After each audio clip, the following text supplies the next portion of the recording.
Page 20, Spider's Web.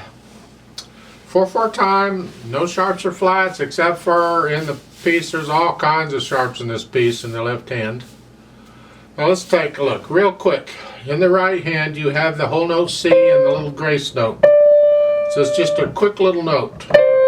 You can almost play them at the same time and just lift up on the D. There's different ways of interpreting grace notes, but it's a quick little note. I play it on the beat. A lot of people will play it before the beat.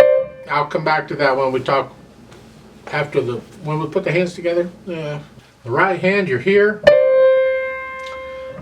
How you finger it is up to you. This is fine because that leaves you in this position. You can be in this position for the whole piece. You don't have to move around.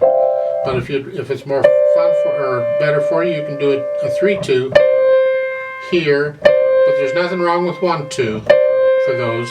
And then you get down to the last line, you're here, and they're saying from that last chord in the last measure to do a 1/2 for you to come up. I prefer to just leave the hand here and use a 2-3-5, just because I don't like moving my hands around any more than I have to, so I tend to do that. The left hand's kind of doing the spiderweb thing, I guess, because just look at the notes one at a time. It's A sharp, and you need the thumb. G sharp. They're doing whole tones throughout the whole thing. Everything is a whole step apart. And this is all it does for the whole thing. This is where the spiderweb comes in, I think, until you get down to the last line, and then you get that thing, and then the last note. And the last note you can play with any finger you want, whatever. Then you try and put them together. That's here.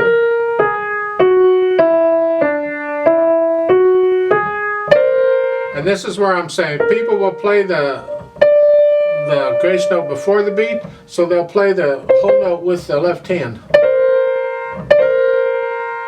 So the first line would be this way.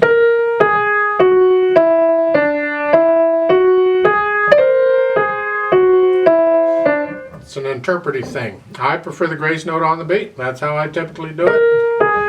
You do it however you think is right, or how your teacher tells you to do it.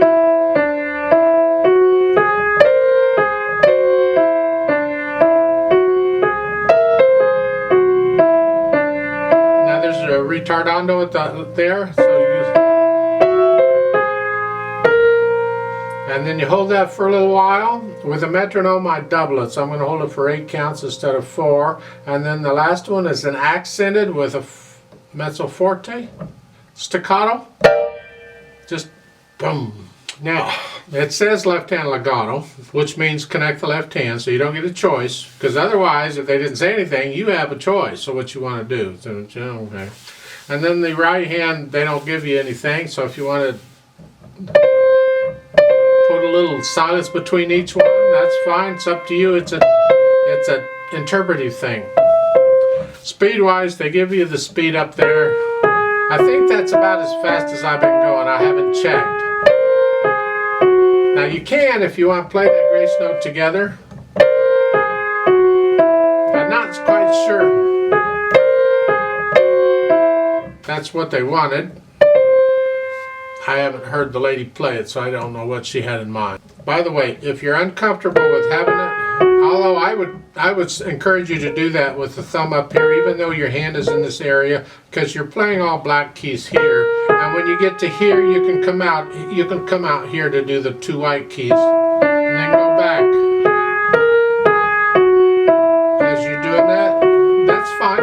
There's nothing wrong with that. You don't have to stay in the same position. I don't recommend it anyway. I don't recommend staying up there anyway.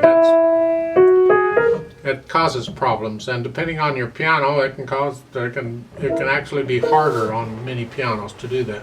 Let's go through it slowly together to make sure we have the right notes. I'll give us 4 counts. 1, 2, ready, go.